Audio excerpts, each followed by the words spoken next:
अगर मैं आपसे कहूँ कि आपको टॉप 3 स्टॉक पिक करने हैं ऑटो स्पेस से और ऑप्शन आपके पास है Maruti Suzuki, hyundai Motors, Tata Motors, Mahindra and Mahindra and किया इंडिया।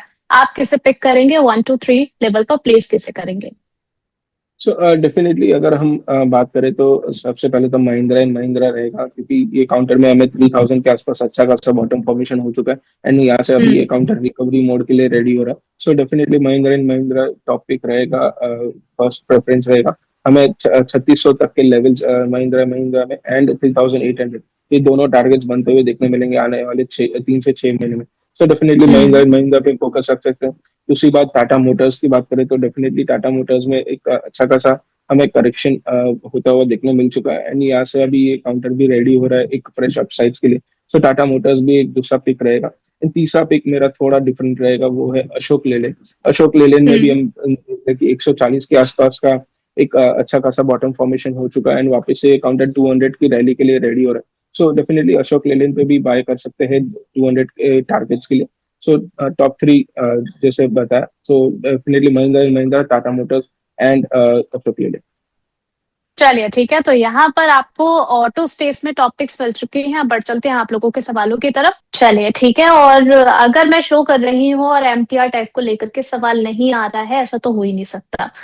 एमटीआर टैग को लेकर के सर सानवी जी का सवाल है कि इसमें कहाँ तक अप मूव आ सकता है, और जब से अगर हम सब पास्ट परफॉर्मेंस भी देखें एमटीआर टैग की, हमेशा से upper circuit to upper circuit ही ट्रेड होता हुआ नजर आ रहा है। बीच पे कुछ करेक्शन हमें देखने को मिली थी, लेकिन अगर आज भी देखें अर्ली ट्रेड में ऑलमोस्ट 5% ऊपर है। क्या यहाँ पर किसी भी तरीके की कोई अपॉर्चुनिटी आपको नजर आ रही है, या फिर अभी थोड़ा सा जिनके पास ऑलरेडी पोजीशन होल्ड है वही इसके साथ प्ले कर सकते हैं? सो एमटीआर टेक की बात करें तो रिसेंटली हमें एक अच्छी खासी रैली ये काउंटर में बनते हुए देखने मिल चुकी एंड वहां से ही करेक्शन स्टार्ट हुआ है।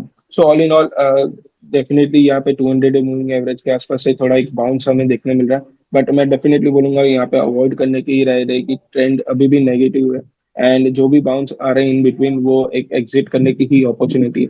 सो अगर आपके पास पोजीशंस है हायर लेवल से एंड अगर आपके कॉस्ट के आसपास आ जाती है तो एग्जिट कीजिए एंड लोअर लेवल से भी पोजीशन से तो प्रॉफिट बुक करने की ही राय रहेगी, क्योंकि और भी करेक्शन इसमें एक्सटेंड होता हुआ देखने मिल सकता है। ओवरऑल अगर हम वैल्यूएशन की बात करें तो 130 के पी पे स्टॉक वैल्यूएशन बेसिस पे देखने मिला है एंड टेक्निकली भी 5 वेव रैली जो रहती है, 5 वेव अपसाइड वो कंप्लीट हो चुका है। सो अभी एबीसी टाइप की करेक्शन हम यहाँ पे एमटीआर टैक हम्म। में देखने मिल सकती है। सो हम्म। डेफिनेटली वीकनेस थोड़ी कंटिन्यू रहेगी। सो इन बिटवीन अगर बाउंस आते हैं तो एग्जिट करने की ही सोचे एमटीआर टैक। सर यहाँ पर दिलीप कुमार जी का क्वेश्चन आया है सबसे पहले मिंटा कॉर्पोरेशन को लेकर के।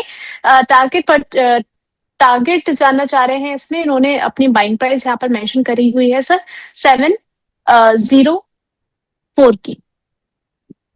तो मिंडा कॉर्पोरेशन की बात करें तो 704 के आसपास इन्होंने बाय किया है एंड ये काउंटर में देखें तो अभी फिलहाल रिसेंटली ही हमें एक अच्छे खासा कंसोलिडेशन के बाद ब्रेकआउट देखने मिला था। सो यहाँ पे पोजीशंस को होल्ड रखने की ही राय रहेगी। शॉर्ट टर्म में हमें 750 तक के टारगेट्स देखने मिल सकते हैं मिंडा कॉप में। So definitely positions hmm. Hold कीजिए 750 के टारगेट्स के लिए short term point of view से।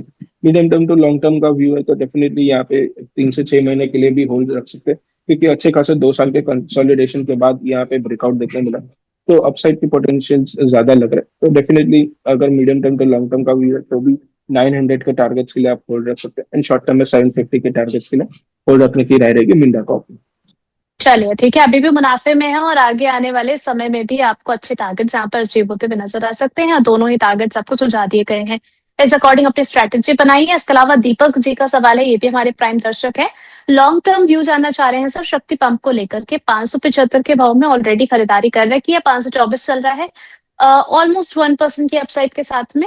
आपकी राय क्या रहेगी सर, कितने इनको समय लगेगा इनके प्राइस तक आने में?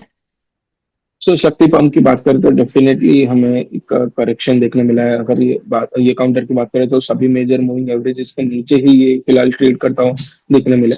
सो वीकनेस है एंड डेफिनेटली बाइंग प्राइस भी अबव है।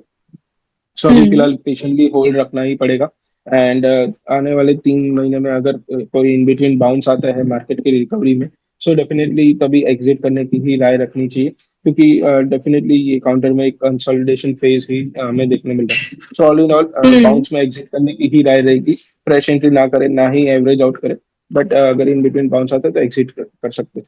शक्ति पंप। अच्छा, इनका सवाल तो था कि क्या और ऐड करना चाहिए, तो थोड़ा सा आप शक्ति पंप को लेकर के ये राय देख करके चले।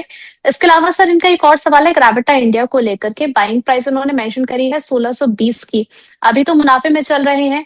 1600, अगर मैं देखूं 1642 का भाव चल रहा है और ऑलमोस्ट 1.5% से ज्यादा की तेजी यहाँ पर देखने को मिल रही है। क्या इनको और ऐड करना चाहिए सर, या फिर अभी कुछ जो प्रॉफिट इनको मिल रहा है उसको एंजॉय करें आराम से बैठकर?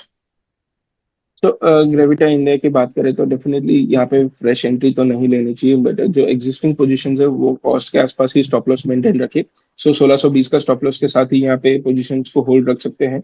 हमें रिकवरी एक्सपेक्टेड है मार्केट्स में, एंड ओवरऑल स्टॉक में भी एक पॉजिटिव मोमेंटम कंटिन्यू रह सकता है। सो 1650 के आसपास एक मोमेंटम हमें कंटिन्यू रहता हुआ देखने मिलेगा।